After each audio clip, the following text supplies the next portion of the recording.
Welcome to Dead Genre Chronicles, a critical podcast on the diversity of JRPGs. Drawing from the origin of the genre to the present day, every month we play through a JRPG, and we invite you to play along and send us your questions and thoughts on it. I'm Devin. Much like Nanjo, I am number one. I'm Becky. I'm coming out in the summer of 2014. I'm Leroy, and I'm going to die on a hill.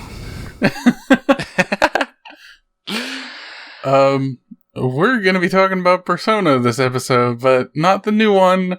Not the one that should have come out winter 2014. You were looking for winter 2014, Becky, not summer. I'll re-record it at the end, it's fine. Same thing, whatever. We're going to be talking about the original Persona, the one that got brought over as Revelations Persona, a label that lasted a whole one other game in, like, the entirety of Shin Megami Tensei localization before getting fucking dropped like a rock. The original Persona is notable for being a game nobody's played, and the people who have played it all hate it. Basically. I've played it, I don't hate it. The No, original. I played the original. Come on. But yeah, we picked this as sort of like an intersection of Shin Megami Tensei and Persona, and it's really just Shin Megami Tensei, it turns out. Like, the Persona label kind of drastically changed after Persona 2? We have a question about this from Sam, if we want to start the episode out with that. What is the question? From Samuel Howitt, how does this compare with the more recent games in the series if you have played them? Outside with the dating sim mechanics and time restrictions introduced in later games, how different does it feel? Completely different in every conceivable way. It doesn't even really resemble SMT4 either. It's just... It's like experimental, I guess is a way to put it. But yeah, it doesn't feel like Persona. It doesn't have the Persona identity, which you would think of when you... It doesn't have the Persona. Yeah. And it doesn't... And it feels... I mean, this is what people say about Persona in the first place, but it feels like a watered-down Megami Tensei game, so it doesn't really feel complete on that front either. Yeah. Yeah, and it doesn't... Like, a few of the levels are contextualized in the way that you're usually given to understand Persona levels, as, like, liminal spaces, psychological spaces, but also some of the dungeons are just like the subway, the school, which is... but they're all messed up, though. It's not like the subway's going to be this weird maze, but yeah. Yeah, it's not a literalistic subway, but it's also being contextualized as a real space, as a part of the world, rather than as a grand metaphor for something in the way that Tartarus or the Persona 4 dungeons are. Well, also, that's actually yeah. Oh, Devin, go. I was just going to say that, like, the only real dungeon you do in the real world is, the fucking... There's two. You do the hospital and the police station. And Deva Yuga, technically. Well, Deva Yuga and the Sebek building. There's a fair... leaping really far, there's a fair argument that the worlds are, like, linked to each other because of how Deva Yuga came to be, and... everything's under the influence of the... What's the machine called? I don't even remember anymore. The Deva system. The Deva system. The Devon system. Ah. That was bad. That was very bad. Very bad. Oh, but what I was going to say is it's actually... It's like a common thing in first-person dungeon crawlers to just have these mazes be in the world. No, I don't think anyone's ever played the old D&D games, but like if you go out... I think I had a little... I don't know if you count it as strictly like what you're talking about, but I had a little bit of experience with Heroes of old Heroes of Might and Magic games. Those Heroes of Might and Magic are like different, but if you're talking about Might and Magic itself, it's like this too. Like when you'll just step into the courtyard of a city and it's just a giant maze. That's just like, okay. And it's not seen as weird or anything, it's just a video game, I guess. So spaces like that in Persona feel from that lineage where you walk into a subway and it's a giant maze. Mm-hmm. But they go to lengths to like integrate the fiction in Persona at least. So to wrap up the answer to Sam's question, it's nothing like later Personas. No, it's not. I mean, it's the underlying kind of psychoanalytic context is the same. Like, it's very tenuously, very underlying. Well, very tenuously, very underlying. I think it's like Persona 4 is clearly the same, drawing on the same psychological model as Persona 1. The concept of a persona is resonant throughout the series. Well, it's more than just the concept of the persona, because the overall theme of Persona 1 is we're investigating this one girl's psychology. Yeah. In the way that you do with each character in the Persona 4 dungeons. It's a bigger problem in Persona 4 because they have some horrible ideas about psychology in that game. I think in this one, it's rather more humanizing. Yeah. But also, you have the flexibility of, like, more dungeons for one character and also more versions of that character, which I'm sure we'll come on to. I think the obvious starting point for Persona is that it doesn't work. It's like it was worse playing the original because all the spell names were different, so I couldn't even. I had no idea what I was casting half the time, and Yikes. so I have appreciation now for why the skills are consistent in like Mega 10 and Final Fantasy. I mean, it seems obvious, but then you go back and you play a game, you don't actually know what anything does. Yeah. And the problem with Persona is there's like hundreds and hundreds of skills. And even if you know their names from Megami Tensei, it's like hard to engage with all these things and skills because there's just no meaningful interplay with the systems in Persona like ever. Like, yeah. Like let's say the point of a maze would be to train your resources, but in Persona that there's never a threat of that. Like that's just not going to happen. Okay, I want to talk about this. The fucking Personas can be wildly different in effectiveness levels. Like, I carried... Even if they're like the same level. Yeah, I know. Yeah, keep going. I had a level like fucking 4 Persona that I fused onto Nanjo and gave to Nanjo. And it had Medea, which is a cure for everyone. It's like the lowest level cure spell, but it targets everyone. And because of how Personas work in this game, every skill a Persona has costs the same amount of SP. So this Medea spell cost 5 SP. So, like 3 of those, and the entire party's up to full. So, even very early in the game, all I had to do to heal to full between battles, or even in battle, was just, like, take 15 seconds and have Nanjo heal. And it completely, annihilated any threat outside of, like, bosses, pretty much. Or exploding toilets, which fuck those. I kept Chief Medea, like, the entire game as well, because... That's just I literally only got rid of it in the final boss, and only because I needed to have something on Nanjo that wouldn't get him killed by Bufudyne. Yeah, for pretty much the second half of the game, I had a Persona on my main character that had 10 SP Medea armor, which is like the level 2 version of that, and that was literally a full heal for 10 SP every turn for every character if I needed it. It's just the game balance is non-existent in this. And like on top of that, like no carefulness in designing the Persona system, you get a full heal every level up anyways, and you're gonna get tons of level ups in a dungeon because a dungeon's like 3 or 4 or 5 hours in Persona. Yeah, but you need that to balance out the depletion because you need to be constantly using Persona abilities in order to gain Persona experience. I think they're obviously cognizant of that. But, like, there's nothing to do with your cash except for buying the weapons, which they price them to be, like, really expensive. Okay, well, actually... So you're not really ever preparing for anything when you go into a dungeon, is all I mean. You might feel compelled to fuse new personas, and you'll get the new equipment, and then it's like, whatever. But yeah, like, in Persona 3 and 4, they found excuses for them to have weapon shops for melee weapons. They don't have that in this one, so basically all of your melee weapons either come from enemy drops, which is bullshit, or they come from fucking gambling at the casino, which fucking sucks. I don't know how I really hope, I don't know if I hope, because honestly, just the casino shit is awful, but basically the best way to make money in the casino is get one win at the video poker tables, and then just double your money until you feel comfortable with how many chips you have, and then you can turn that into cold hard cash or weapons. We should note at this point that in the end game, you lose access to the casino that has the weapons in. That bit me. That's I never got him when I played the remaker this time. I just didn't care. I mean, they're really fucking good, especially if you're using... Like, Mark, he never got a fucking weapon until, like, the second to last dungeon, they finally dropped one. So I was just like, well, the only way I'm gonna get anything is either fusing and returning a Persona, which I'm not gonna fucking do because I need a Persona. I need that Persona if I get it. Or going to the casino. So just like, well, fuck it. I'll go to the casino. And then I realized that they have the downfall of all video game casinos, double your winnings, double or nothing bullshit that you can cheese with save states. Yep.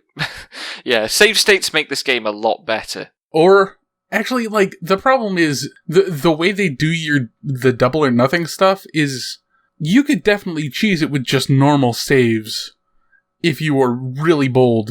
And the only reason I did save states is because it was faster. Like, I would have cheesed it normally, like, I did, in Suikoden 1, there's a guy you can challenge to Chinchirorin, and if you win money from him, he just like, I'll double your money or you get nothing if you bet that money. So you play another game and you just keep doubling until you hit the money cap. And it's just like, I'll load a fucking save for that. Because it's just so simple. But this is like something you could do that with. It's just, once you realize that the casino is abusable, the whole like function of money in this game falls apart. Yeah. And I only realized like that like a third into the game, or like halfway into the game-ish. And if I had realized that earlier, I wouldn't have, like, it would have been like a 2/3 of the game, because I wouldn't have been grinding so much. I would have just gone, oh, I need all these guns, which cost a shit ton, and I'm not getting shit from battle, so I'm gonna go to the casino, and the casino should never be part of, like, a play strategy for a fucking SMT game. That's bullshit. It's so bad. And there's also, like, there's no compelling reason to get equipment in Persona, because all they do is just flat stat upgrades. Like, there's no interest. You can't get, like, there's no accessory slots. There's nothing you can, like, do to put on these characters, make them more interesting. You just hit a certain point in the game. You need to get the new equipment. Yeah, I was gonna say, the best you can do is some melee weapons have status effects, but like they also just have flat stat upgrades from the last one, and also bullets have status effects, but they also have flat stat upgrades. So it's just like, I could keep like a bunch of poison or blind around, or I could just go with charm, which is also good and a better stat. So, but if your stats aren't hitting like the plateau they need to, they fall off extremely fast too. Yeah. So. Yeah. So, I mean, like, that's the gear systems covered, which are a mess. But also, like, pretty much every feature of the combat in the game feels like it was put in as a hotfix for some problem with some other component of the combat. With the exception of the tactical RPG stuff, which feels like the initial bad idea that needed the series of hotfixes. Yeah. The fact that it has grid-based TRPG combat, but with massively restrictive attack ranges and almost no practical ability to move your characters around, because you have to give your entire turn to move even one character, is... And it's actually hard to have a reference to know like the range of your abilities, so if you're going to move your character, you're not even necessarily sure after you move them you can still hit them with what you're trying to use. Yeah. And the ranges for moves are completely arbitrary as well, particularly for like melee attacks, which sometimes have like a toothed pattern to them, like the axe. Yeah, particularly it's like he can hit 2 squares right in front of him, 1 square either side of that, and then 2 squares at the outside because his axe is magically extendable, but only in certain directions or something. At the very least, it affects monsters too. I don't know if they fixed it in the remake, but there's a lot of times where they would roll attack and then they couldn't attack because they're too far back, and so they just passed their turn. I thought that was funny. Yeah, I mean, monsters definitely sometimes just don't move. Yeah, but we also had the skip button, so if they did try to roll an attack, it just skipped that, which holy shit, what a lifesaver, that skip button. Even passing a turn takes a long time without skip. You just have to it just like focuses on the sprite, and it just sits there. Like, and the guard, when you're in turn skip, all of the people who are guarding just guard at the same time. So it's just like, okay, everyone's guarding. But no exaggeration, if you play the PlayStation version like I did, battles can take 20 minutes. It's just like cool. Because the animations are, every single thing you do is like a spell cast in another game. And by that I mean like using your weapon takes as long as a spell cast in another game. Spell cast Persona take even longer. Yeah. And because of the range restrictions, you rely and because of the range restrictions and the fact that all Persona moves on a Persona cast the same, you just end up always using the sweepers, always using the hit all spells. But also, unless you're trying to make sure that someone is getting experience who doesn't have a sweeping move, which let's talk about this fucking game's weighted experience after Leroy but also, makes his point. I actually forgot what I was going to say. Oh, you need to get new spells on a persona, you need to use abilities with a persona. So if you actually want to like use the potential of this persona, you're going to have to be casting every single turn anyways. Yeah. Yeah. Like, which means if your persona starts out with like Patra or something, you're just stuck. The persona never get anywhere. You can just cast use that to no effect. And it'll do nothing. Yeah. It's stupid, it's just dumb, but that's what they did. Spamming cure spells at everything. Yeah, like, the worst ones are actually when you get a fucking persona that has like a three tile range right in front of them, one on either side. Oh god. And it's just like, I can't fucking do anything unless I fuck up my entire formation. So basically I just had, like, there are 4 formation sets that you can have, and I had one, I had to make, fucking the formation shit is also awful. But like, I always had Maki in the back because she has a fucking bow. And she literally couldn't hit anyone if she was any further forward. So, yeah. As a note with that, because I kept Maki in my front row for ages because I didn't understand that fact. I hadn't twigged that, because if you deploy her kind of up front, which is where the game naturally deploys her, it just shows like the back 2 rows. And I didn't see any indication that if you moved her back, she'd get more rows. I assumed she only had, like, those 2 rows with a specific range she could hit. Nope. She can hit the entire fucking battlefield. Yeah. Fun thing about Maki, though, is her gun only works when she's in the front row, so... Which is like, why do I even fucking bother with you? Like, but her fucking, like, unless something is specifically weak to gun and repels fucking physical, I guess, or arrow, which doesn't happen terribly often... it's better to just attack with her if you're gonna get. The only time off. I ever used her gun was in her solo dungeon, and I was like, "Oh, okay. I guess buying this wasn't a waste."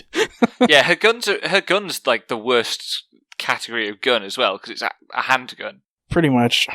The main character gets submachine guns. The other characters get like assault rifles. Yeah, assault rifles. The shotgun's not great. Yeah, Mark kind of got shafted on that. But there are too many weapon types. You've got 4 types of gun and like 8 types of weapon or something. Yeah, like, and why? with the weapons specifically, some monsters will have a weakness or resistance to specific ones, which sucks. And also...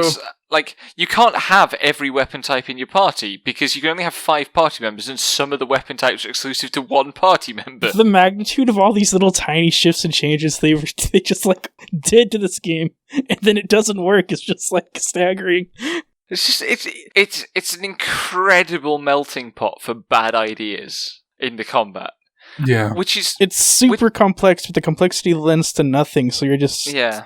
You're just, like, squinting at a blurry screen, basically. Yeah, it doesn't even have the excuse that some like really undesigned combat systems have if it creates interesting emergence, because it doesn't. It just blobs together. It's all the fucking same. Ugh. All of which is super frustrating because there are 2 completely separate combat systems in this game. There's the fighting and there's the demon negotiation. So every encounter... I mean, I went into the game and I was just fighting things and not... Like, the first couple of sessions, I was just not trying to talk to anything because I assumed I would be really bad at it, which turned out to be completely true. But the game clearly expects you to talk to every demon and then to fight it. Or at least to try talking to demons and then to fight when you... as part of the learning process. And, like, the talking system is better. It's not fun. Perfect. It's the translations are a bit wonky. It's not the most legible system ever, but it's marginally better. And it's a lot. Well, it's a lot simpler, really. Yeah, and it's it's the same things. It's you're exploiting enemy weaknesses to gain points, and get the right kind of points. And the end result is depletion or loot rewards or XP. It's a combat system. It's exactly the same set of ideas as goes into a traditional JRPG combat system. And if it was just that, this game would be so much better. I mean, well, it is great, but I was going to say, like, an instant problem or the counteract to it is that the whole goal of conversating, besides adding status effects making demons run away, which is the good part, because that stuff works, is that you can never get the spell cards you need because for reference, everyone in this game has the wild card, as it's called in the later Persona games. And it's like, if you want to, like, because what I like about Persona is obviously the personas, but the game goes off of a median or an average of your party's level to determine whether or not you're going to get a spell card. And at a certain point in the game, your party members will be 40 and you'll be fighting level 50s, and it just happens, and you're just like, okay. And from like hour 20 to hour 30, I could never get a Persona card ever again. Yeah, like, and the Persona system in this game is another part of the game that doesn't work very well. It's super limiting, and it's really hard to get a Persona with really good abilities that's on a level that you can actually use it. And the game will list that you're able to create Personas 50 levels above your current level for some reason. I will say that, like, there's a reason, because you can influence that. They don't ever fucking tell you this, but you can influence that with gems and other special items to create basically different personas within that tarot order. Oh, yes, yeah. And that does allow you to downrank them as well. Yes. So, like, I can make this level 80 persona in the Sun Arcana, but if I give it this, like, fucking ruby, it's actually level, like, 30, and I can use that, or something like that. Like, if that had been explained earlier, maybe, like, fucking Igor doesn't say shit about it. Which would have been, like, that's the one place you would go, okay, maybe Igor has something to say about this. No. If that had come up, and I was like, oh, hey, I can influence these personas down to something that I can use, maybe with some moves that would be useful or rare to find outside of, like, fusing really high-level shit. It might not even let you do it, because if you try to fuse the high level, it won't even go to the part where you get to pick your items. It'll just say you're not high enough level. Yeah. I don't like recall actually trying, but I feel like it instantly escapes you. No, it doesn't, because I remember, like... So you could pick your item, and then it tells you, wait, you can't fuse this? Yeah. No, you can... It gives you the choice to pick an item, and if that produces something that you can fuse it. Okay. I think. But yeah, and, like, you can't carry enough spell cards, ever. Yeah, because like, you only carry, like, 12. They expect you to go through an area, be high enough level to get spell cards from that area, use those new spell cards to fuse personas and clear up your inventory, and then have those personas help you level up to meet the next area's level requirements, and then repeat the process. But it doesn't work like that because the experience scale is way too low. I will say I actually did it like that because that's what I thought the game was trying to do when I first played the game, and that led to like a 70-hour playthrough. Oh, God. Yeah. And so this time I was just like, I know this isn't going to work. I know it doesn't make a difference. And I just went through it, and it was 30 hours on the PlayStation. That is much faster than I would expect with how fucking many weird fixes that we got in the PSP one. Yeah. It was by grace because I was extremely low level and I just fired my guns.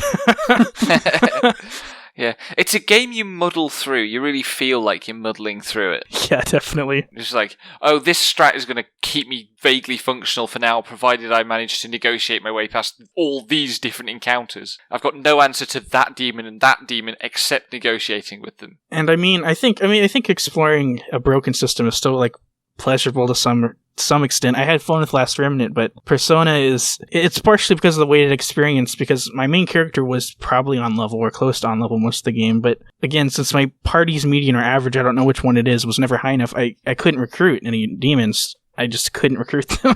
Yeah, the experience is weighted based on a factor that no one's really quite figured out, based on how much damage you do and how many Persona skills that target the party you do with each character. So it sucks because if any one character gets a sweeping move first, they are going to shoot up in levels.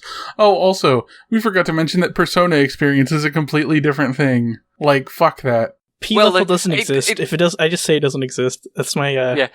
Like, it's super confusing because there's P level, which is a character property determining what personas you can equip, and then also there's persona rank. Yeah, which determines which moves your persona unlocks. Which is what you would like. That's the sort of shit you see, and then the P level only crops up when you can't equip something, and you're like, I'm level 39. Why can't I equip this level 39 thing? Oh, it turns out my P level is like 34. That's fucked up. To pile it on, there's another hidden thing called Persona Affinity, and some Arcanas just can't go with other people, and they don't really. There's nowhere to look at it in the game. Yeah, except for when you're trying to equip them with it, and then it's just like, oh yeah, this affinity is bad. That means they won't be able to do shit with this persona. They can't use any skills. They can't even, like, actually summon it in battle. It's just like, why can you equip it? That's stupid. Oh god, this game is... It's a thing. Like, and here's the dumb thing, right? I actually, genuinely, I enjoyed my time with this game. It flew by.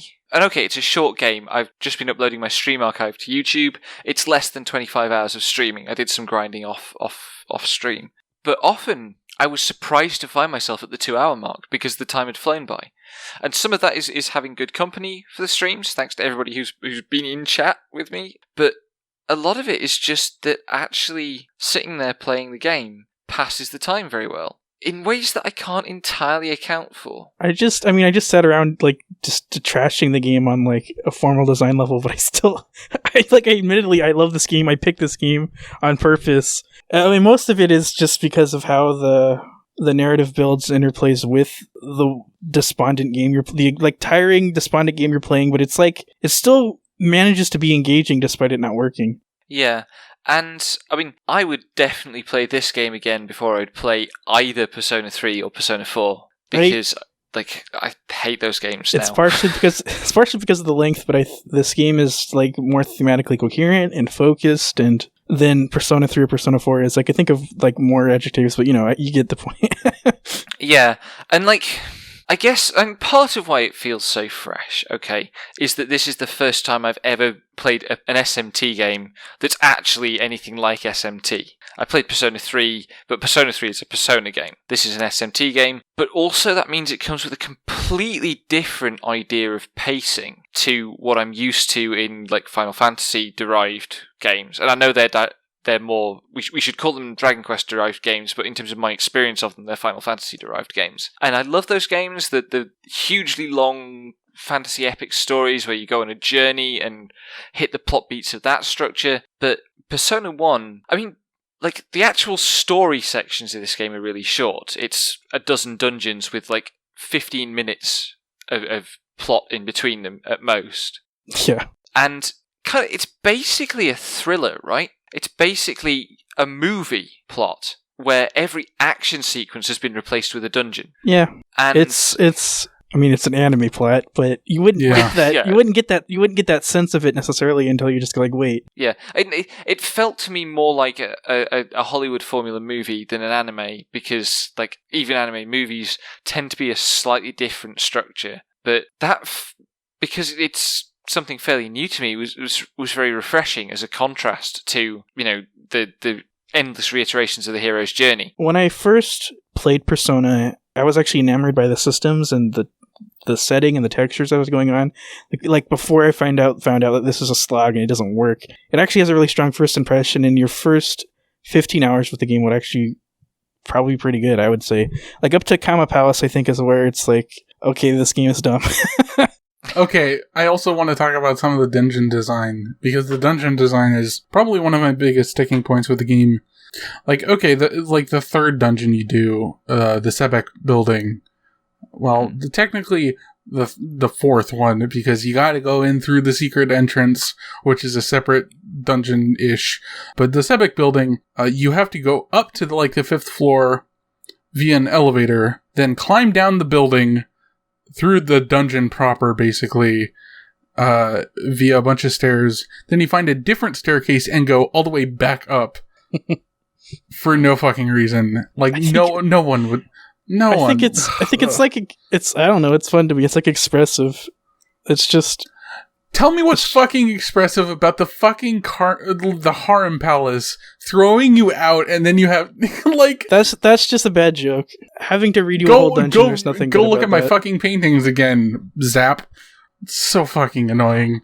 And then I had to chart out the course for the final fucking dungeon, and just like there's an entire branch where if you flip the fucking coin wrong, you're going the wrong way for a significant chunk of the dungeon. And it's just like, oh, dear. Please, why would you do this? And the answer is, this dungeon design is basically coin flips. Do you want to follow this path, which is a dead end and has no rewards and just exists to deplete your resources, or do you want to follow the correct path?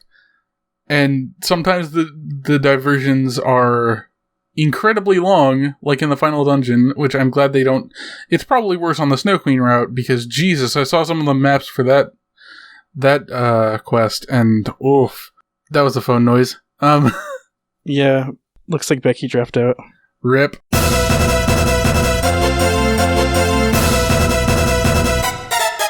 Okay, if you hear a really awkward edit, that's because Becky's Skype just died, and I've lost my train of thought. I got you. To put Devin's complaints into context here, which that's not going to change the complaints, but I would say chiefly the reason the dungeons in Persona are so like wild and how you progress through them is because I imagine the developers are bored with their maze games, even their own, because like with Persona's like 98 or 97, right? 96, I think. It predates FF7.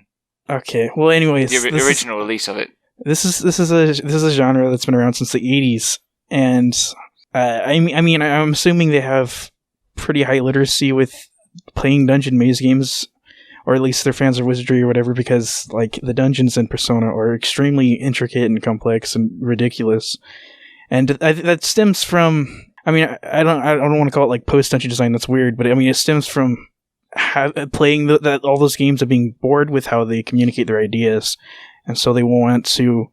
They just wanted to like do extreme or weird things. Although, like the dark rooms and the pitfalls and all that, and like the weird staircases, that's present back in Megami Tensei. But yeah, I mean, those kind of feel. I mean, I've got a board game that's a dungeon crawler that does some of that stuff, for example. Yeah.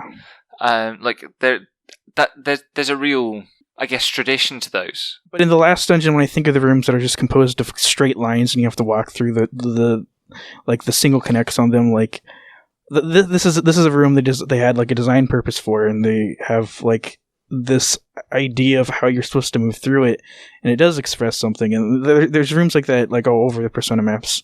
If you look at the maps without actually playing the game, I think they're aesthetically pleasing, and then you have to play them. But some of it's definitely just like arbitrary. Like you get to the last floor of the last dungeon, and there are all these damage tiles, and you hardly see damage tiles for most of the game. And then every third step is a damage tile, and they don't actually do a lot of damage, but it's like, okay, you're in a different kind of more hostile environment. It's a way of kind of amping up one more step. From like I've designed a couple dungeons now for projects. I don't know I don't know when they'll ever debut, but I will say like some of it you have this idea and you know exactly what this room's going to look like and how it's going to connect with the other rooms, and sometimes you're just drawing lines because there's lines and there needs to be something here. So Persona has both of that. Like sometimes there's a thing to it. So which one? It's the subway and the forest.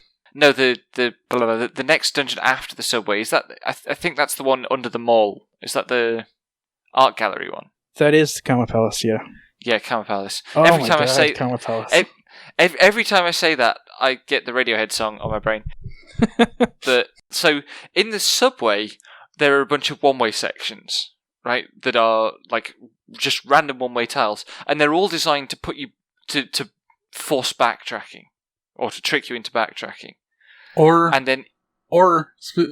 if you're going through it, to push you away from the center, basically, which is the bigger point. Because if you're going away from the center anyway, they'll just push you to where you want to go. Yeah, so it's not necessarily backtracking, just away from the center.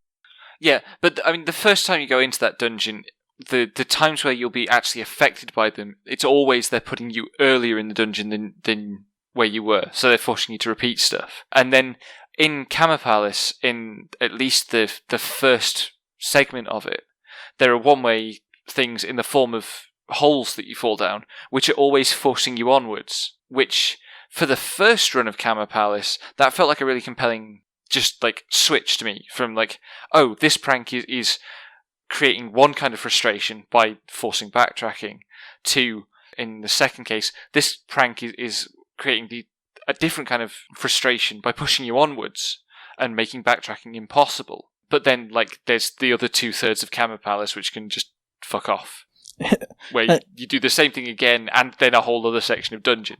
I did Kama Palace without a map. This is actually where I quit the game when I first played it, because the way the dungeon works is that, well, let's just say there's like 2 or 3 paths. There's 3 paths, and you don't know which path you're on until you get to the end of it. Once you get to the end of it, there's like a couple treasure chests, and you know this was the wrong path. You're not anywhere close to the end of the dungeon because of the way the pits function. You just fall down. But I think Kama Palace is one of the dungeons where you walk in and there's an elevator, right? Mm-hmm. And so yeah, what this dungeon's doing is like there are a bunch of entrances. There's a bunch of ways to start this, and you just have to guess and hope you're correct. So it's advisable when you play Persona to look at walkthroughs and maps and not actually deal with like that. In fairness, like I tried to look at a map of Kama Palace and it was just illegible because there's so many connections between floors. A dungeon that if I knew the path in my head would have taken like 15 minutes aside from battles ended up taking like 35 because I had to read the jumble of the most legible map I could find, which is on a Japanese site. So everything was in Japanese, and I didn't know what all the items in the chest were. I probably should have learned to, like, at least write down what the fuck, this trap will make you go to 1 HP. Looks like in Japanese, because, like, that didn't bother me because they never positioned you, because, okay, like, the traps don't fucking do anything. Like, they don't. This is true. They're all in rooms where you're not gonna get encounters, because there's no fucking treasure chests outside of environmental spaces. There's no dungeon chests. So you can't get hit by a chest and then be at serious risk of running into a monster. Which would have made that at least a little compelling instead of, like, I'm gonna, like, chug some medicine now away from... And the chest... I'm glad they don't do anything or I'd be mad. Yeah, if they actually were effective, they'd be terrible. I would rather have them actually be terrible than be nothing. I mean, the real thing here is they shouldn't be in the game. No, fuck that. They are. It's a dungeon game. Just fucking... why are the traps not in the dungeon? I don't know. Instant lose traps are just like... That's for roguelikes. Well, I wouldn't put the fucking, like, oh, everyone's set to 1. Like, that shit with the... I forget what it's fucking called. The Ketoba Plus, however the fuck you pronounce that, in the final dungeon, and near the final dungeon, because you get them a couple dungeons back, too. They open up every battle with a Binal Strike, and that puts 2 to 3 characters at 1 HP, and they're always with other monsters, and it sucks. I think I don't think I ever fought them. I think I just talked to them, because they're one of the easier ones to impress. But, like, I mean, you could use, like, trap chests for something interesting, because you could use them for status effects. And the status effects in this game are pretty robust. But, like... Or you could put encounters in them, that'd be better than just 1 HP. Yeah, but I would take out the 1 HP ones, but I would take out the all-party 1 HP ones, just the main character is whatever. Or just go full wizardry on it and tell one specific character to open the chest. Just fucking go wizardry. That's a thing I never want to say in reality, but just be wizardry. Yeah, but I mean, like, the dungeons are not dungeons like we understand modern dungeons at all. They're not intricate, carefully crafted pacing structures, and they have almost no iconography to them, and there's not really a language of the spaces ever. There are little things like which way the one-directional stuff goes, and in the forest there are the tiles that spin you round. Which are completely circumvented by just backing back onto them. Just like... Which is... it's the most... in one way, it's the most blunt metaphor ever. It's like, this is a forest of confusion, so here are these tiles that literally spin you round in circles. It's so funny. But also, like, okay, so they do that, but then when they put you in the second time you go into the Lost Forest and there's the deeper section, where you have to find Maki's hospital room. There's a four-way intersection where you have to interact with one of those, and one step past where you get pushed onto is a fucking one way that locks you into. Yeah, locks you into that path. But basically, you can just hit backwards or just turn around and walk back onto the thing. So it's just not... Which I prefer to, actually having to walk around and find the right thing, because they always seem to push you in the wrong direction, no matter what, so... I mean, there's an interesting thing is, a lot of those tiles aren't even in the original. They added them later. Really? A common approach to the adjustments were to make the dungeons more compact, but add in things like damage tiles, which... There are no damage tiles. Yeah, there's no damage tile. There's no damage tile in the original PS1. There was some in... Yeah, there's none in the last floor. There's some in Sebek, there's some in Devayuga, and there's some in Snow Queen, and they don't exist anywhere else. And there's only one spinny thing in the last forest, which I definitely remember there being more than one, but yeah, a lot of those gimmicks are just non-existent in the original. I remember I stepped on a single fucking trap tile before the last dungeon, and it was in fucking Sebek, and it was in the middle of a room, and it was a shock trap, and I was just like, what the fuck? What the fuck? And then I never saw another one. It's just weird. They added a lot of that stuff in the remake for some reason. There's actually... I started looking at the maps once I got into the final dungeon and found out it didn't match up to the PSP maps, and there's actually a lot of adjustments across the board for some reason. I don't even know why they would even change the layouts. It sounds like a lot of work, but they did. Yeah. But I think the way to think about these... I mean, I've played a couple of these maze games now, and it's more about how you move through the spaces and how they're constructed. And it is a lot simpler, but then that it's kind of outside of how we normally read these kind of levels. But the Last Forest, it's obviously constructed of these really long corridors, and that's how it expresses itself, and that's different from the secret entrance of the Sebek, where it's just these right turns all the time, right and left turns, these angled curves, and they're always dead ends. I mean, that's the kind of contrast they build up with each. And I think, unlike even Eastern Odyssey, I feel like the dungeons of Persona actually have pretty unique or individual designs, and it's actually impressive when I go through it again. I'm like, each of these dungeons feels different, and that's difficult when they're all mazes. I guess I maybe didn't pay enough attention to them then. But I can see how that's the case. It is like a meta reading. Well, not really meta reading, but it's how is this dungeon built? And you don't get a sense of that if it's the first time playing one of these games, because it's all new, I guess. Because I didn't at first. So, I guess just thinking back over it, so you could say arguably that the final dungeon, each floor is progressively closer to being symmetrical than the ones before it. Yes, it is. Which, that would suit what's going on in that dungeon, right? And I love the look of the final dungeon playing It's Another Thing. But yeah, that's pretty much what I mean. And I guess there are cool things you could do with that. It's the sort of thing that the way this game is formatted in and of itself doesn't communicate very well. I'm reminded of Video Game King's essay on Phantasy Star 2, where the layouts of the dungeons are curated and really careful, but the way the camera is orientated when you're playing that game, you feel yourself passing through it, but you can't even see necessarily what shape it's making until you look at the maps later, and you wouldn't be able to do that unless you had Nintendo Power or something.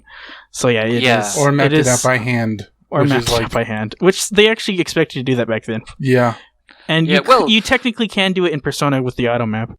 Yeah, and that board game that I mentioned, that's a dungeon crawler, literally came with, on the back of the rulebook, was a photocopy this sheet and use it as your mapping chart. People love doing that. And I've got sheets where I did, but also, God above. I honestly don't like it. When I played Full Radiance, I'm just I'm looking up these maps, I'm not drawing them. At this point, what's the difference? If I draw them, they're going to be the same as the maps I'm looking up. Yeah. That's where Etrian Odyssey comes in, right? Because they actually just integrated that there. It's cute. It's fun, I guess. It's not why I like playing the game, though.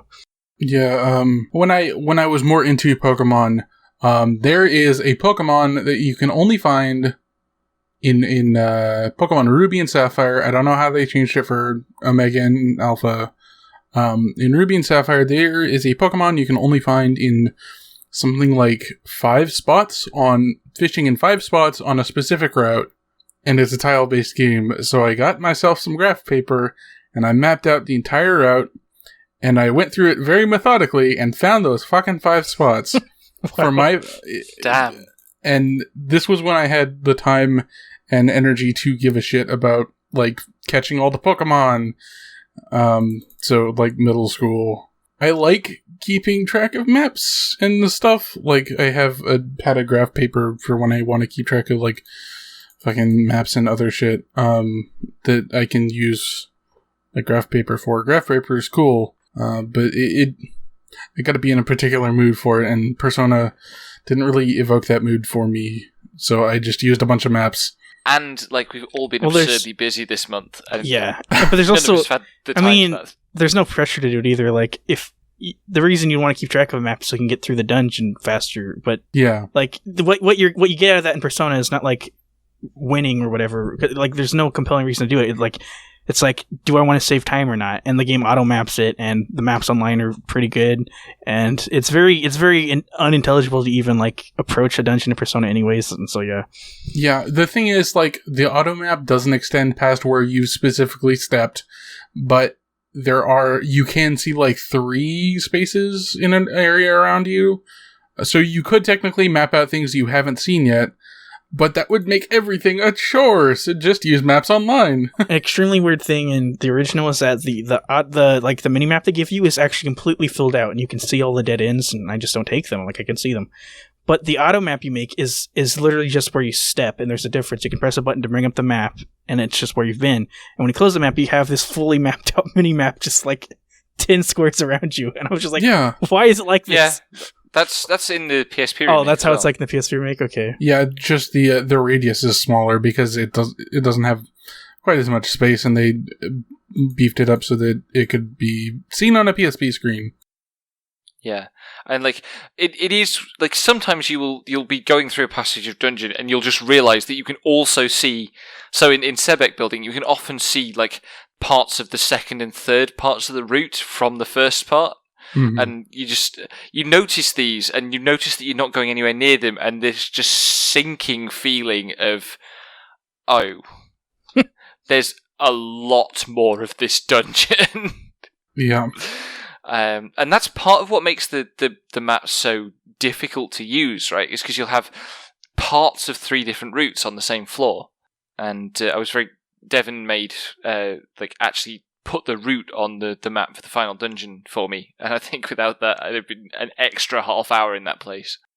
I just I've played enough games where I can mentally make the route, like, just looking at the map really fast while I'm doing it. I mean, I had to do. I basically I did that for most of the dungeons, but the final dungeon is just so fucking convoluted and full of, like, there's 8 distinct sections, so I was just like, fuck it. I know Becky's gonna have a bit of trouble with this. I'm gonna have a bit of trouble with this. I'm just gonna draw the fucking line so I can follow it. And it ended up being a really good idea, because, ugh. Yeah, I mean, I just said that because I couldn't use it. Yeah. I still like the game's narrative a lot. Yeah, I talked about all that. I had a bit of a strop when I got to one particular point with what I thought was going to be the thematic statement in the game, but actually I just misunderstood the scene. So where do we want to start with the plot stuff? Wait, what was your misunderstanding? It's in the like confrontation. It's in the scenes around the Kandori boss fight, so we'll come on to it. I mean, I don't think doing a play-by-play is really that interesting for this game. Yeah, this game doesn't really merit. I mean, basically, there's an evil organization. They're a researching science team, and they've made a machine. The point of the machine is to travel to other dimensions, but they seem to not understand. Like, it's theoretical technology they're trying to. I don't know. I'm just making this up, but it's like they don't really understand what they're working with. Basically, I think their goal was like, oh, we want to be able to impose our will on the world somehow. Basically, Kandori is just like a cult dude, and I don't know. I might be messing up. Kandori is Elon Musk as cult leader. Yeah, which is kind of Elon Musk, but like, yeah. The game is like still contemporary, which was weird too. Playing it, I'm like, this still like works. This resonates, but yeah. The I guess the translation, the PlayStation version, was different because in that they say I'm trying to explore how to go to different dimensions, but I do remember in the PSP version being more legible and Kandori saying I was trying to change like the shape of the world or whatever he was trying to.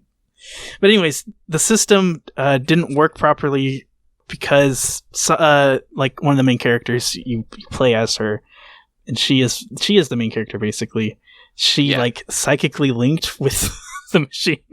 Yeah, so like the character in question, Maki, she's a not very well school teenager, and for some reason the precise way in which she's not very well means that she's got some psychic resonance that when they set this machine up and turn it on, it locks onto her rather than the people who are supposed to be controlling it. Oh, like we can assume like what Kandori meant or wanted was for it to sync up with him, but instead it synced up with Maki.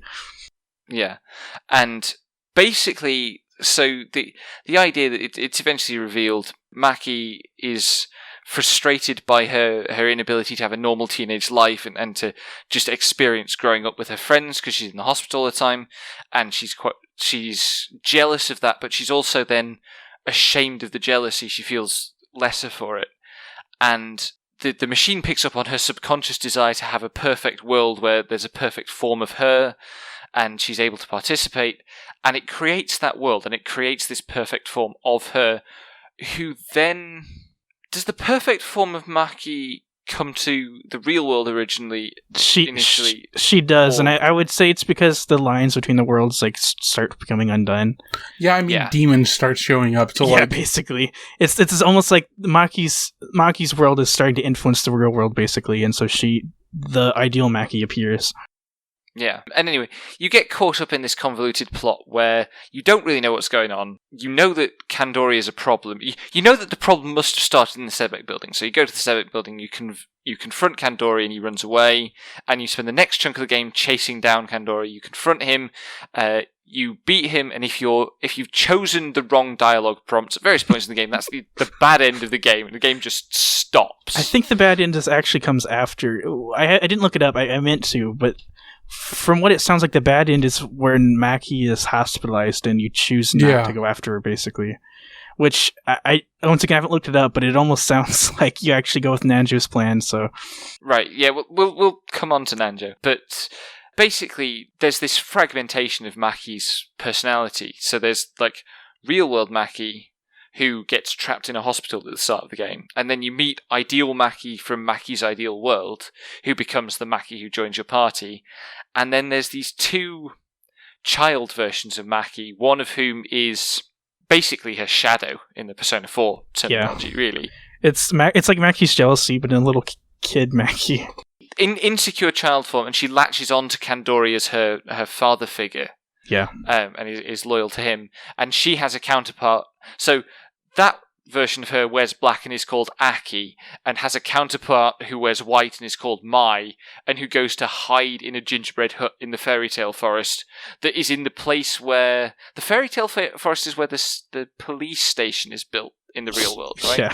Yeah. Yep. So she goes to the place of security and lives in this fairy tale where everything's nice, and she doesn't have to think about the fact that she has created this terrible world and messed with the real world in ways that have destroyed everything. That comes up again in the Snow Queen route, where I don't know, I guess I don't even know why I'm divulging it, but it's revealed that while you're doing all this stuff, certain classmates have gotten personas, and they inhabit like their own little reality marbles, and they get really messed up, and just like because time's just like going at its own pace, and so you have like these mini stories of escapism in the Snow Queen route. That's basically like what it's about.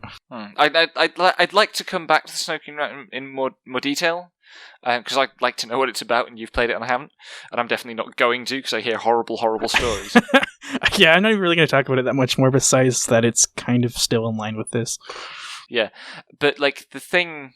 So the last part of the game then, after you've beaten Kandori, is you kind of... It goes very much more into the psychology of and it uses kind of various iconography to represent you kind of stitching Maki back together and getting her to confront the feeling she has that she is at fault not just because her jealousy has got the better of her, but that she was wrong to have the jealousy in the first place, and that's bad, and she should cease to exist, or the world should cease to exist. And then the final boss, Pandora, is basically like the full manifestation of the malignance within, or the malignance that Maki perceives within herself. And you confront that, and you tell Maki, in various different ways, including Nanjo's way, which is terrible, you tell Maki to kind of put herself back together, and like it's okay for people to have these feelings, and actually she is loved and she is welcome, and it's okay for her to be unhappy with the way things are,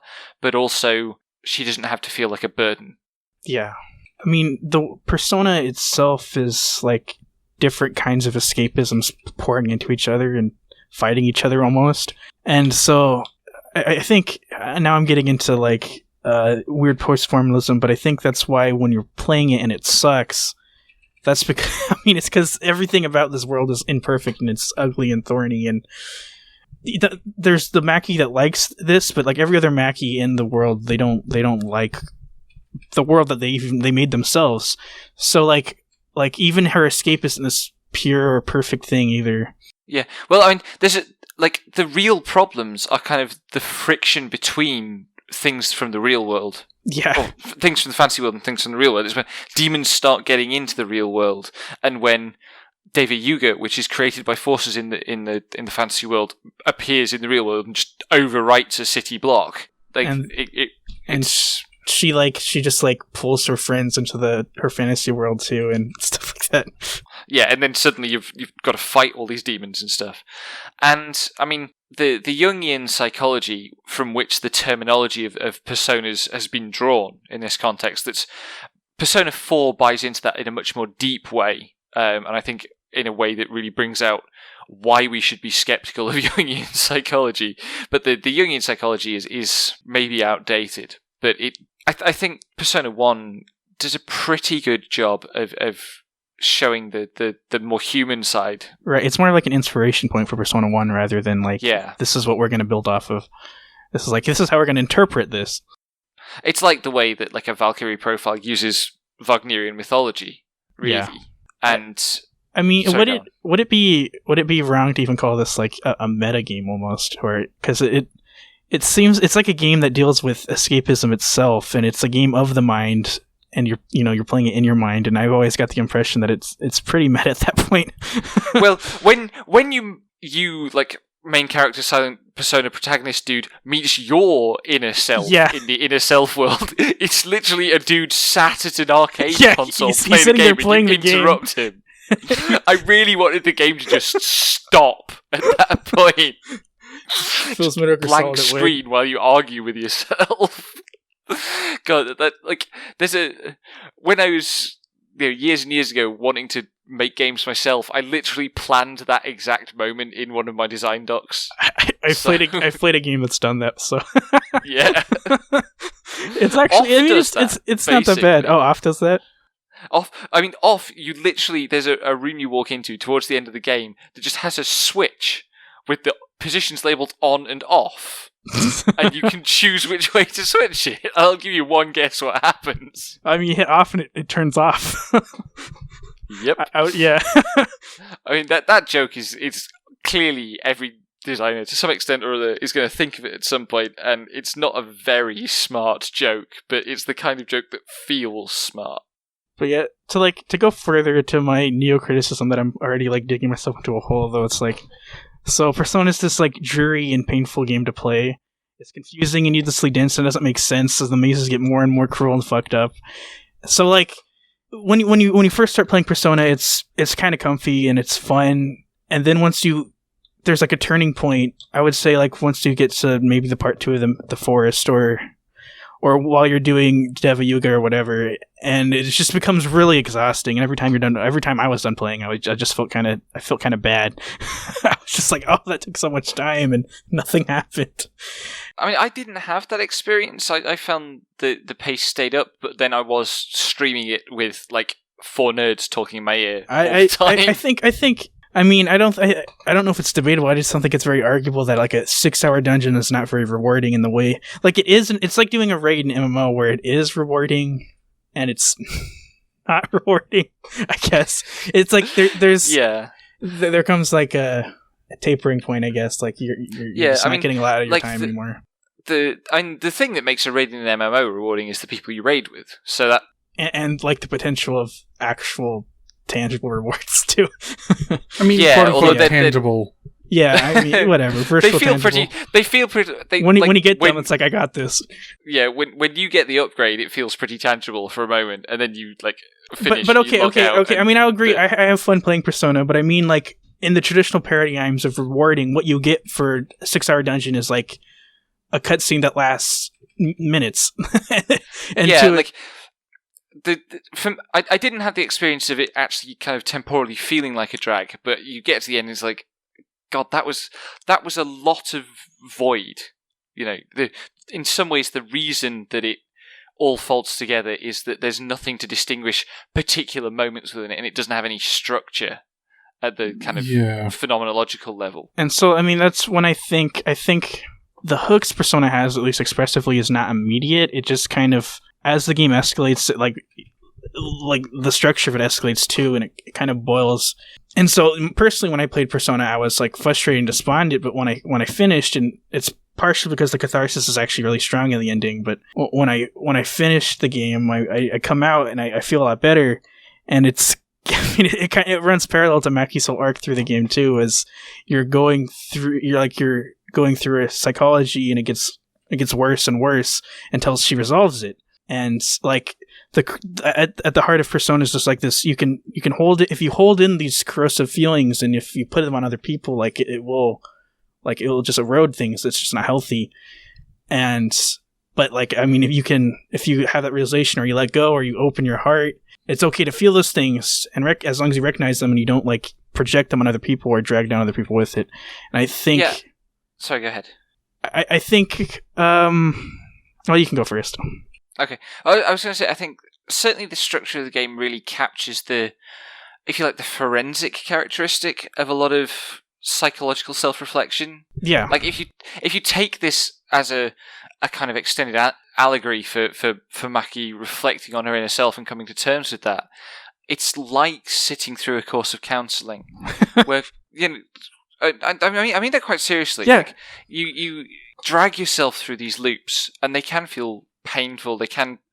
But they can also feel and like the when I've had counselling in the past, it's been uncomfortable in that way, and it's felt very circular during the session, which I guess by analogy is the dungeon.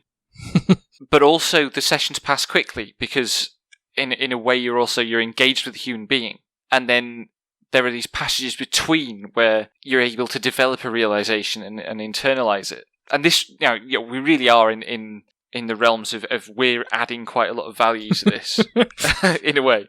But I think there's nothing wrong with doing that kind of spade work. No, provided it adds value to what we get out of it, which I think clearly it is. I mean, yeah, that's what I mean to clarify. Like this is all semiotics now. This is just nonsense. If you like it, you like it.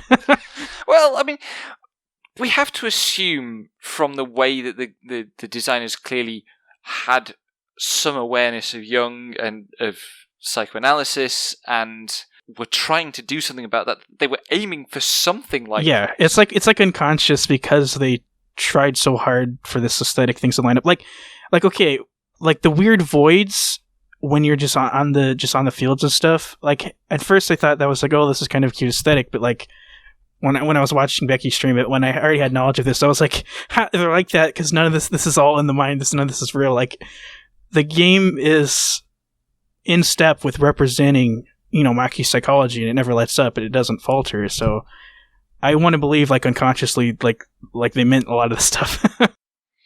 Yeah, and it doesn't have to be some designer sat down and wrote a treatise on how each dungeon is going to represent this particular aspect of Jungian psychology, because that's how you get Xenogears. Dead seriously, like Xenogears was clearly I can't even Kato. I can't remember. I can't even say Xenogears has that much attention into its environments. What Kato would sit down and say, this scene this dialogue represents this. I could believe that. Yeah, but everything else is it's different elements of the design in Xenogears. But for sure. That process this is character is going to be. Yeah, and it's also Star Wars with the monomyth, right? Star Wars is George Lucas sat down with Campbell's work as a checklist and went, okay, this is where that scene happens. This is where that scene happens. And I'm not saying that Persona 1 worked in that way, but it did have those ideas in, and they were aiming for that, and us making meaning from what the result of that was. It's just the collaborative process of like experiencing art as an instantiated phenomenon. I haven't even got to loading my chamber yet. Like I was going to say that this is my bias. But to me, Persona is one of the most emotionally honest depictions of corrosive hatred that a person can internalize, because of its consistency, and because like even the sub stories like Kendori or Maki's friend, I can't remember her name, they just go off in their own interpretations of their own like lack of self-worth and their own projection of that lack of self-worth onto other people, and how like it begets their own downfalls. And there's not a lot of story arcs in the game, but like it's still like at every point like Persona's depicting this like kind of like interpersonal corrosion you get when you hate yourself. Yeah, absolutely. And like you picked up on the Kandori thing. So in the scene where you confront Kandori, you fight him, and then he in the scene afterwards, he says, "Why do you live?"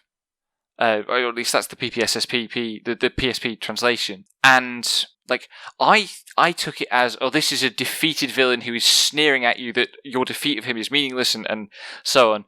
And the prompts that you're able to give are, I can't remember what the second one is, but the first one, it's the good ending prompt, is to find my reason. The other one is, I wonder why I'm living. Yeah, that's right.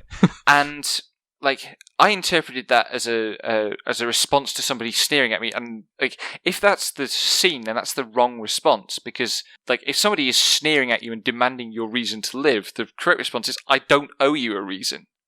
Like you don't have to give a reason for existing. We're not required to justify our existence. On the other hand, the spin the game puts on it, because later on, when it tots up, have you got the good ending or not? That's one of the dialogue prompts that's relevant, and it says, if you give the right prompt, it says you showed kindness or something motivating to this broken man. Yeah, because I completely hadn't twigged that Kandori was in this state of despair. It actually, when I first played it, I picked up on it immediately. But maybe that's just because I'm like easily receptive to even someone like super privileged to be like, well, I'm a hollow, everything sucks. Like, but yeah, I mean, when that scene happened, I was like, this guy is not satisfied. This guy did his evil plan and he hates himself, and I was just like, wow, I've never seen this in a game. Yeah And I gave you shit in your chat for it. Yeah, and I want to apologize for that, because like I think I caused some harm that I needn't have caused by misunderstanding the scene. So yeah, sorry. I'm just gonna cover this right now. I have clinical depression. It sucks. I'm also like, this is the biggest thing in my life right now, so most of my life is spent kind of just trying to coast and make this whole thing work, and trying to find my reason to live is a lot of my day. A lot of the time, I kind of picked up on the fact that Kandori was just like, fuck man, I don't have anything else to do. I did what I wanted to, and I'm still not satisfied. How do you get through to the day? Yeah, Kandori also just didn't even want to do what he did. He had no other outlet for, he just got obsessed. He was like, if I do this, it'll work. I'll be fine. And he did it. And he's like, well, fucking, it didn't work. Yeah. In a way, it's quite clear that he's internalized an idea of the value of power, the societal value of power, which has no subjective merit. It's never going to satisfy anything because it's not got an intrinsic value. It's entirely defined in terms of its effect on others, rather than something that is meaningful regardless of that. And that's another aspect where I think the director, the writer, the key people worked on this game. I think they understand what depression is like, because both Maki and Kandori were actually like some of the best character writing and portrayals of depression I've encountered in a video game. Yeah, definitely. And also like Maki's friend that we can't remember the name of, who becomes I can't even remember what they call her in the game either, but she's the queen of the Kama harem queen. That's right.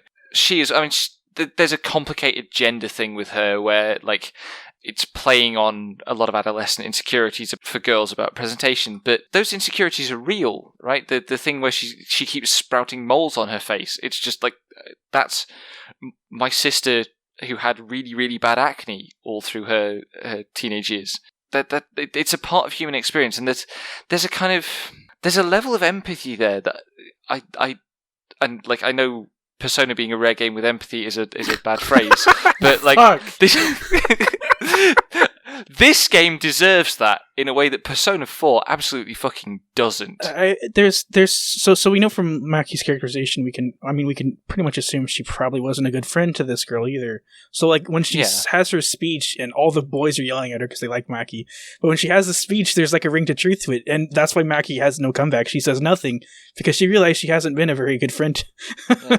Well, I think so. Something that I think is in the game, and this applies also to Nanjo and Mark, though it's made less explicit with them, is that it's quite clear that actually it's very rare for teenagers to be good friends to one another, because being an adolescent it's really fucking hard to be nice to people when you're an adolescent. Certainly to be nice to people all the time, and specifically when it's most important. Often when your friends are most in need, you are also most in need, and thus least able to deal with your own shit enough to help others. And it has to be possible for teenagers to live like that, right? You've got to get through adolescence. And, I know that in Japan, adolescence is particularly has a huge culture of stress around it. Yeah. And is this very kind of focused and intensive thing. And there is the idea that clearly is the driving force of Maki's fractured self. The idea that no, you have to be perfect, you have to be for others, you can't have your own problems, because if you have your own problems, you're the problem. If we could have more media that could engage with that and could show that for what it is, I think we'd be in a better place. Supposedly Persona 5 does, but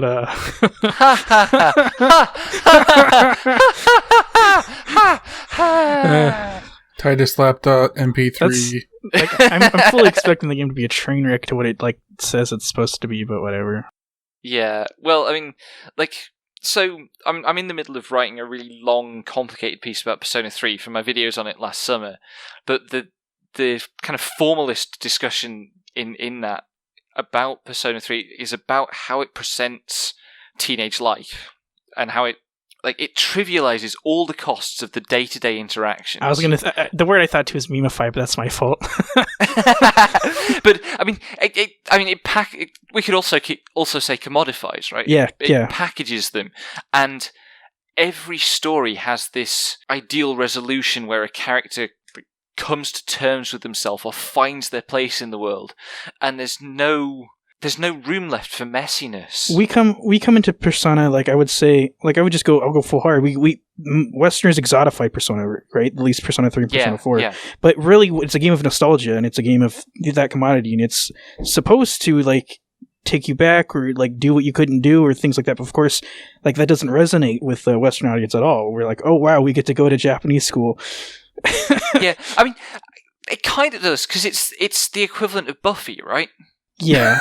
Yeah. I mean, some people pick up on it, but I mean, from the way people talk about Persona, I feel like it's like American otaku wish fulfillment more than this is a game of nostalgia, when this game is clearly about nostalgia, but that's just always missed by games writers and it's a game of. Sorry, Devin, go ahead. I was just going to say, people also miss that Final Fantasy 15 is kind of about America and then alternative facts. Thanks. Well, it would be obvious. It would be obvious if it was an American school, right? And people would probably not even like it if it was American school. They would think it's trivial and dumb. But I mean, American writers don't see the nostalgia because it's a Japanese nostalgia. Yeah. Right? It's Japanese writers being nostalgic for their childhood, which is a nostalgia that American writers and American audiences can't participate in because it's a different cultural phenomenon. And that turns it then into tourism. Yeah. Yeah, nostalgia tourism is a fucked up idea, but it's the third game in the series.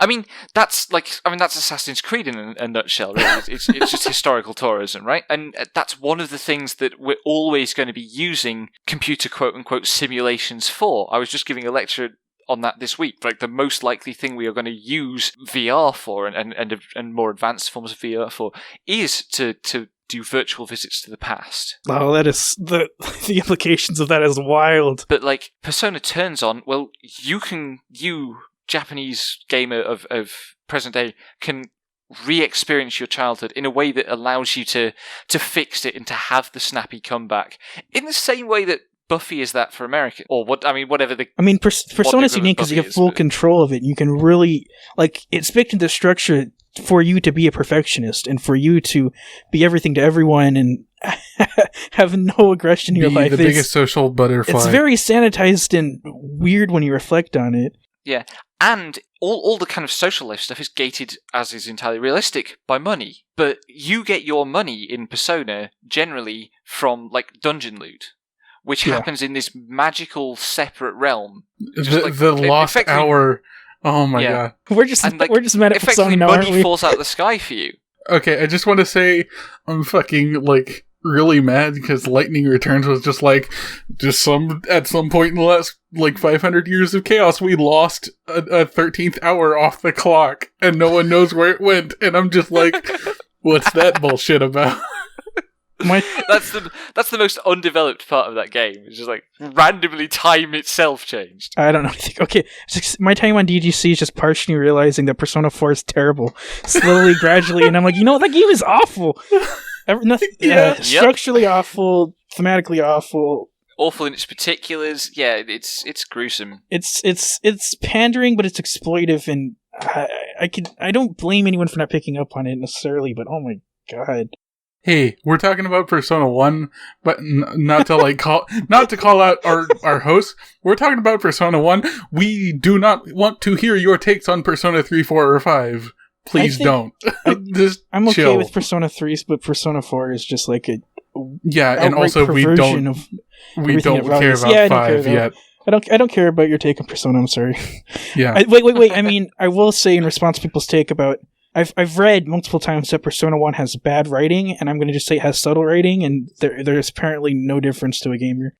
I mean, every time someone fails to get even slightly complex writing and cites it as confusing, it's I just die a little inside. Because people say games need to have better writing and they need to imply things and not be in your face about it. And when a game does that, no one picks up on it. It's this. The fundamental problem of all game design and all Western writing about game design at the moment is everybody thinks that when you say games need better X, we know what better means. Yeah. And nobody has a clear idea. I was reading a design history an hour ago. It was just games need to do this better. And it had no ideas for what better meant. It's not something you can just okay, I leveled up my game writing. It's level 9 now. That doesn't fucking happen. That's basically the thought process, right? Well, I don't like this game's writing, so it just needs to be better. There needs to be more betterness in there, just more better. All of Nier's side quests are just pointless bullshit. Fuck off.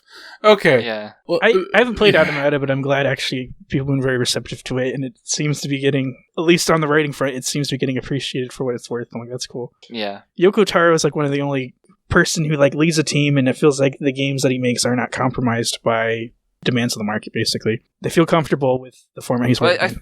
That's another aside. I think I said when we did the Nier episode that I thought Nier was a game from a better timeline. Yeah. And Automata is also a game from that timeline, I think, because it's got the same sense of the possibility space of games. Which actually, to bring that back around to Persona, briefly. Wow. I think we can do that. Can you bring it back around? Can you do that?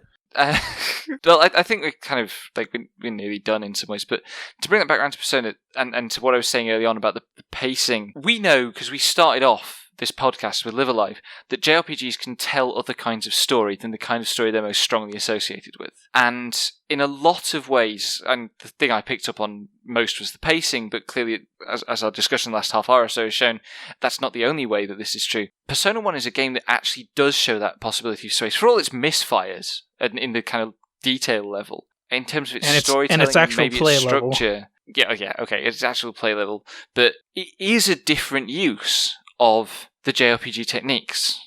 Yeah, I want to bounce this around. I appreciated that a lot. I want to bounce this around more.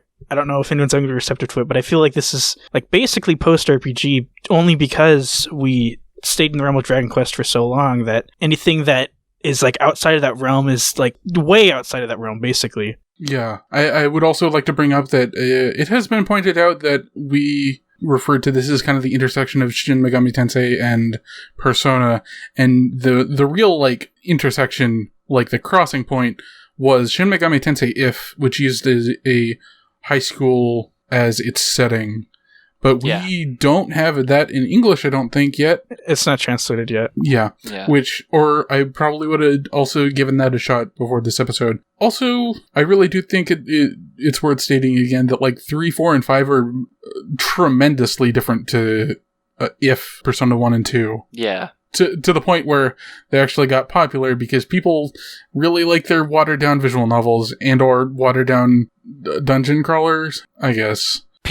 It's because, I think fundamentally it's because people like throwing around JRPG as a word, but don't want to develop the understanding of what it actually refers to in a historical sense. Like, quite seriously, like they like being able to make pronouncements about a whole phenomenon in the world, but they don't want to do the work to justify that. Japanese game tourism, almost. Yeah. Sorry? I said Japanese game tourism, almost. Yeah. I mean, all those, it's like certification, it's all those. I did literally see someone ask if Persona 5 was even a JRPG. I've seen that too. That tweet was bad. They asked if it... I mean, isn't it more of a dungeon crawler kind of dating sim game? It's just like, the fuck are you talking about, boy? I mean, this discourse is fucked. It's like when we've talked about it, though, like, JRPG is this weirdly, richly defined set of tropes and play rules.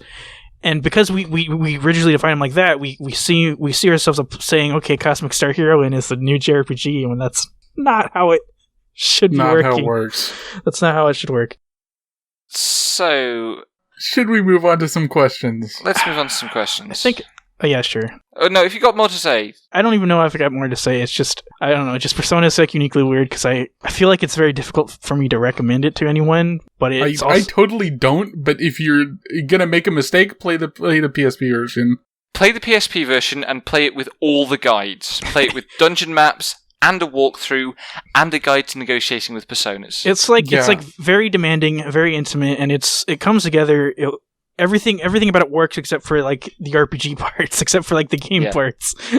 And build your entire leveling strategy around your final boss strategy. Yeah, if you talk to me on Twitter, I can hook you up with the Japanese site where I found all the fucking maps and shit, because those are the only maps I could find, and they have both versions of the game. And I think what I want to say is that this is actually unique to RPGs and JRPGs, because if this was like Kane and Lynch, I haven't played it, but like this is a game people talk about as a broken game, but its brokenness is expressive, and that takes you out. If you're going to play Kane and Lynch 2, that'll take you 4 hours, but if you're going to play Persona, it could take you 30 to 50 hours, and that's just like, it's very difficult to say, well, play this broken game, it's very interesting, and it'll be 50 hours of your life. And we're in a unique position to like talk about this every month, because we take the time to actually fucking commit to this, sometimes commit to these mistakes.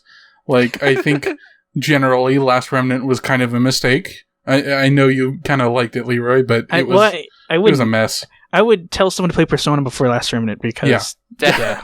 But yeah, just hitting up on Twitter, I can link you to like a general walkthrough and like a dungeon map thing, and a demon listing, but that sounds like, well, I can find those maps, but you can't. I actually looked for the maps and I had to like barely get them through Google Images like down the line, and then I still couldn't navigate the site very well. So yeah, actually, repository maps is good. I found a link to them buried in the GameFAQs forums. Yeah, that's how you're gonna find them.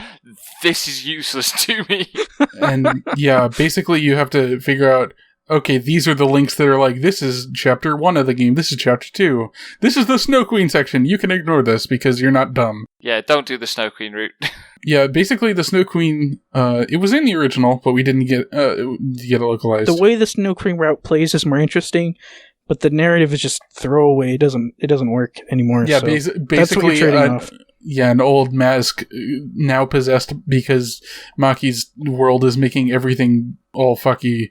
Now possessed by the Snow Queen, possesses your teacher. You get a very weak version of Maki's arc because the teacher used to be like a very popular honors student when she went to the school, and she loved the school so much she came back as a teacher, but her job was very unfulfilling and she started to feel contempt for her students, and then the Snow Queen just drew that out of her, and then that's it. That's like the whole arc. You resolve that and the game ends. Damn, and it takes, I would be really interested to see a better version of that story. You could maybe watch a Let's Play of the Snow Queen, right? I don't know.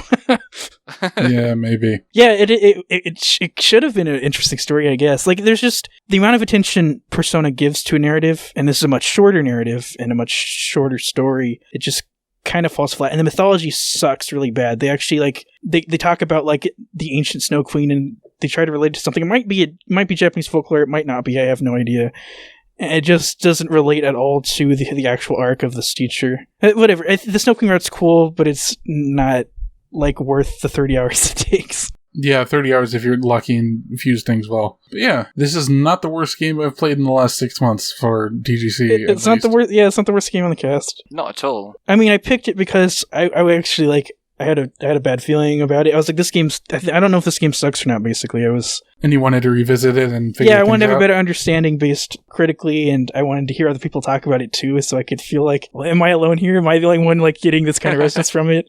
The actual game itself left very little impact on me because I started much later than everyone else, and I figured out how to break the game very quickly, and then imparted the casino wisdom onto Becky, who then was fine for everything. Well, I couldn't use most of the casino wisdom because I got locked out of the fucking casino with all the right good prices. I mean, you could still buy all the shit and sell it and have infinite money, basically. Yeah. And I the other there are 2 casinos in the game. One has weapons, one has loads of attack items, and I just stocked up on ridiculous attack items. Yeah. And that did help with the final boss. But also the final boss took me an hour and 20 minutes. Be warned, that's the kind of experience you're in for with this game. Yeah, you will rarely do over 100 damage with an attack unless you're really strong and have really good timing, because she has 2 forms and swaps between them constantly. And she has 12,000 HP. 15,000. She can heal herself too. Yeah. So that'll just happen sometimes. So you're like, okay. Yeah. It can be kind of a chore to play. Max out your money and then max out your magic shield and use your magic shield every turn. That helps a lot. Yep. You will basically become invincible. Anyway, let's move on to questions. From Where's My Gift on Twitter for Leroy. How did you find the original soundtrack compared to the remakes? The original soundtrack is... So all the dungeon tracks are virtually similar, except there's more... there's better mixing and more, sonic additions to the remakes, and so all the dungeon ambience is better, and the battle themes, compared to other Megami Tensei games, are actually really simplistic, and they don't actually have much conveyance, and I was surprised to find that I preferred the remake soundtrack much better, because while it clashes with the graphical style, and it seems way too bombastic for this game, the original soundtrack was just pretty much uninspired, so I'll take the basically Persona rock over bad Megaton music. Then you have tracks like Child Abuse. Fucking those are present in both games. Yeah, I know. It's just yeah, but yeah, and all the tracks that make the reappearance have better mixing and just sound better. So yeah, the remake's just better, completely better. The remake is way better. Don't play the original. Don't play the original. I can't believe we made it this far into the podcast without so much as mentioning the character art. There isn't anything massively inspiring to say about it. It's just endearingly Nanjo terrible. is number 1. Yeah, it's strange how kind of rough, bad, and weird it looks. I don't want to say weird, but it looks like they were scanned at low res. Well, even the spriting too, the claymation is just. I don't know where they came up with the aesthetic direction for this game and why they just ran with it too. I don't know. It looks like a fucking Fallout game. It just looks vaguely off. But yeah, it doesn't look like it. I don't know. It just doesn't even look right. It doesn't look right for being isometric. Yeah, I mean, they came up with it the same place they came up with all the combat mechanics. Basically, the trash can. Bunch of different ideas that. Whatever. It's the same thing. It's just the not really having an overall whatever we come up with first. That's what we do. From Where's My Gift on Twitter again. Hello, Invisa40 and the Click. The pink trees, best part of the game or best part of the game? Yes, the pink tree's pretty good. I think that the tree symbology is actually stronger than the butterfly symbology, even though Persona uses it. I'm taking this question seriously now. But like that's the best revenge on Odai. the tree, like you get like warmness and growth out of it, and when you save it, like the butterfly, that's in Persona 4, right? Yeah. Yeah, when you save it the butterfly, when that game doesn't even like nail the butterfly metaphors at all, and I don't feel anything expressive from it except here's a vague reference to Philemon. Yeah, and you're gonna use that to save. Anyways, yeah, the tree's great. I'm so mad that you can't go back and revisit the sapling that's in the nurse's office where you start the game. The CG art for the giant trees is really good. Yeah. Open a doorway in any dungeon, and there might just be like a room full of tree there. A single tree is just growing in this void. And also the Lost Forest is just composed of giant pink trees. That's what the walls are made of. Yeah. And you forget because it's a fucking dungeon and you're not actually looking at the walls. Also, you're looking at the map. Also, the textures leave a lot to be desired in that game. Yeah. Yes. I mean, it's a PS1 game, like a 3D one, so it's kind of like, eh. It looks so PC, though. Rather than PlayStation. When I played it, I'm like, well, I mean, you played it on your PC too. When I played it on my PC, though, I was like, this actually feels so right. It's wrong. This is a PC game. I didn't feel like I was necessarily emulating a console game, even though I was. From Gay Anime Girl on Twitter, having watched Becky despair over the game's dungeons on her stream, I thought I'd ask, what do you guys think makes a good dungeon in a JRPG, and what does Persona do right or wrong on that front? And I think we covered this a bit. I mean, to recap, I guess anyone else can start too, but I would say I'm of two minds. There's like the interesting play angle, which is really, I mean, it's like, I associate that with marketing too, but it's capitalist. It's like what feels good to do, but there's also a lot of connotations there that I don't like. And then the second is like the expressive ability of a dungeon. So, I mean, one answer to that is to link Leroy's visual essay again. The one with the French title, I can't remember. Which... I can't remember either. It starts with sieste, which is or the. I don't even know French. I'm good at looking smart. Well, that actually... anyway, yeah, so Leroy did a visual essay which compares a bunch of RPG Maker screenshots to artworks, portraiture, and painting and stuff. And I don't know... I'm not sure which level of irony it's supposed to operate at, I'll be honest, but it completely blew my mind reading it. I would say it's not really... I wouldn't... Like, you can read it ironic, I guess, but it's more... I made it out of bitterness or anger because... You look at the composition of the RPG Maker screens and how similar they are to just real-world art, and underneath that's high art. Above it is low art, but why is that low art, right? If this looks like that and that looks like this, why is one low art and why is one high art? That's like... And now, obviously, I would rather have anyone interpret the essay like personally to what they think, but that's kind of my intention with it. Yeah, and that's more or less what I got from it. So that's one thing, and it's something that's very seldom mentioned when we talk about dungeon design in JRPGs, is just the sheer visual composition of what the pixels on screen look like. And that can be so effective. I mean, it's something that Wild Arms had in Spades, for example, was just staggering visual compositions occasionally. Sometimes, yeah. Sometimes, not all the time. So that's one thing that can make a good dungeon. Persona's visual composition leaves a lot to be desired, but its structural composition is very expressive and interesting and complicated and intricate, and unlike its contemporaries and unlike any other games I've played, and so that has that. Yeah, and the thing is, I mean, we use the phrase dungeon as a very broad category term for a set of virtual spaces that can be doing very different things. Like, yeah, I almost use the word dungeon ironically at this point. It's like a funny pet word because it doesn't really mean anything. A few years back, I started trying to use the word level instead, which isn't actually any better. No, I mean, it comes to a point where you're going to have to say space or environment if you want to be like serious, but dungeon works. It doesn't. Yeah. So that's like why I use it. My functioning definition for a dungeon is a limited hostile space, whatever that means in the context of the specific game.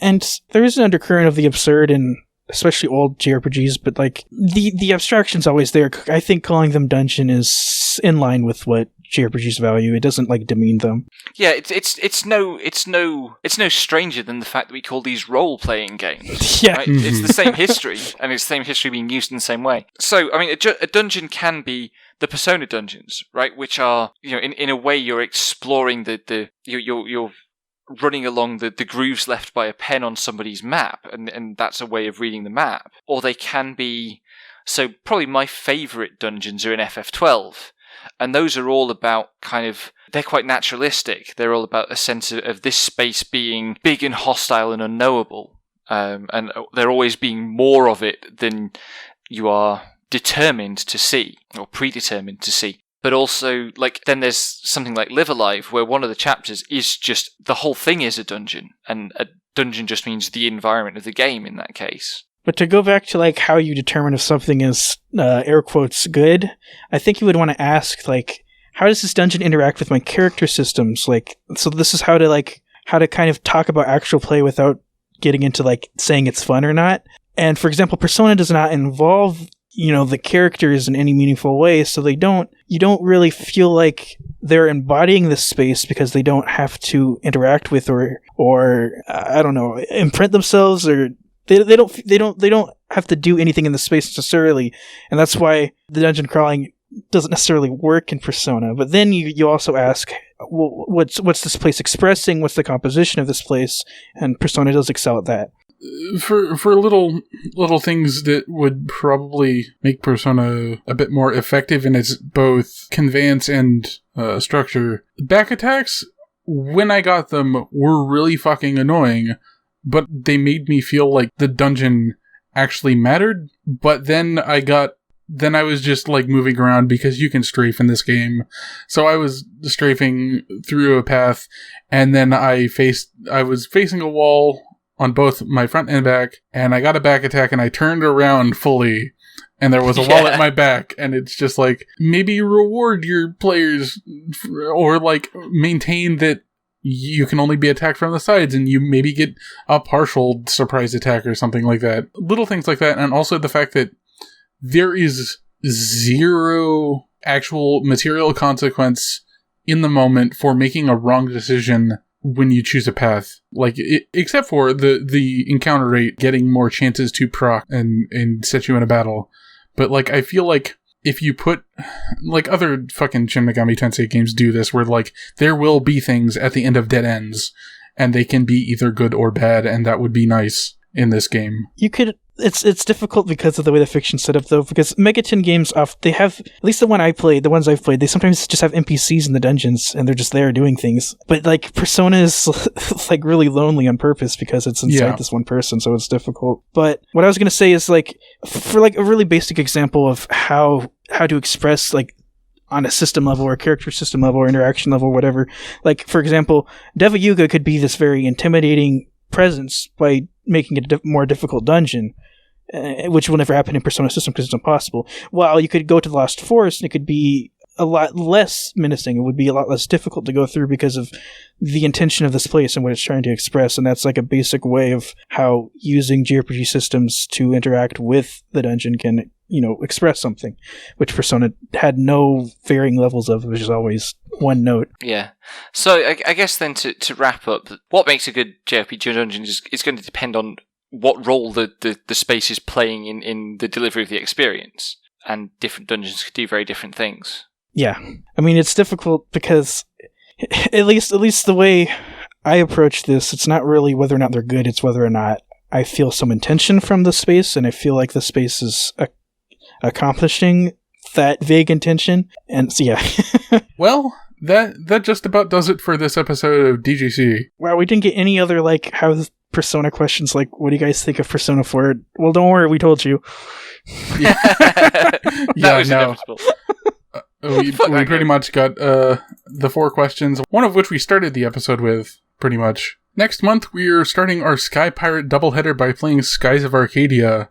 Originally published by Sega on the Dreamcast, it also saw a slightly enhanced GameCube port 2 years later. Unfortunately, unlike an earlier Dreamcast RPG from our lineup, Grandia 2, it has not seen any further re-releases that make it easier to access, so those are your only 2 options, but I hear that the Dreamcast is possible to emulate. Talk to Leroy about sorting that out. After that, we'll carry on the doubleheader with Rogue Galaxy, a level 5 game where you play a farmer who has to save the galaxy. I don't know anything about this except for the fact that it was meant to rival Final Fantasy and Dragon Quest. Oh dear. We should mention Rogue Galaxy is now available on PS4 via emulation, and right at this moment and up to, I think, the 6th of April, it's on sale. Yeah. At least in the UK, for less than half price. I forgot to write the blurb for Rogue Galaxy, or I would have included the fact that it's on PS4 now. It was a PS2 game originally. They ported it to PS4. It's fairly cheap. You can find our work on our website, jrpgsaredead.fyi, or our Twitter at jrpgsaredead, or individually at Invisible for me, at Eat the Pen for Becky, and at Was Not Why Not for Leroy. You can also support us on Patreon at patreon.com/deadgenre. Before the next episode comes out, hopefully, we'll be launching the first volume of the Dead Genre zine, featuring work from writing from us and 2 guest writers. Video Game King came up earlier, who is a guest writer, and also Madame Colleen, who was on our Tales of Berseria minisode. So please look forward to that, and join us next time for episode 21 of Dead Genre Chronicles.